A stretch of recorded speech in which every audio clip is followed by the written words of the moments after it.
So now we're on section 10.4, which starts on page 725, and it's multiplying whole numbers and fractions. And here they give you an example, and I'm not going to do that particular example because it looks pretty straightforward. I'm going to do another one. I'm going to do 2/3 times 7. 2/3 times 7. So I want to take 2/3 times 7.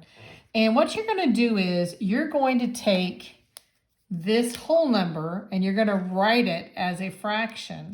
And to write a whole number as a fraction, you just have to put it over a 1.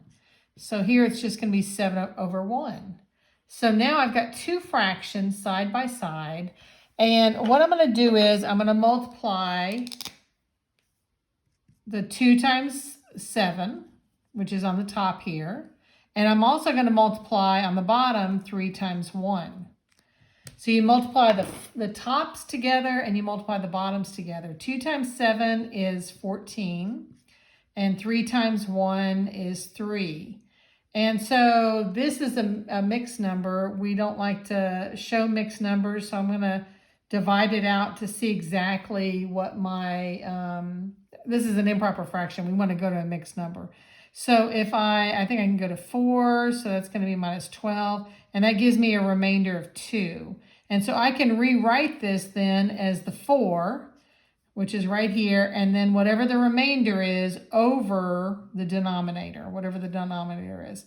And so my answer is going to be 4 2/3. Can everybody see that? 4 2/3. So it's very straightforward. You just have to take your whole number and you have to place it over 1. And then you multiply the tops together and you multiply the bottoms together. So let me do another example of this just to make sure that we're all on the same page here. And I'm going to do, let's do 18 times 2/5. 18 times 2/5. And so again, I'm going to take 18 over 1 times 2 over 5. I'm going to multiply the top together. 18 times 2, what is that, 36? 36, and 1 times 5 is 5.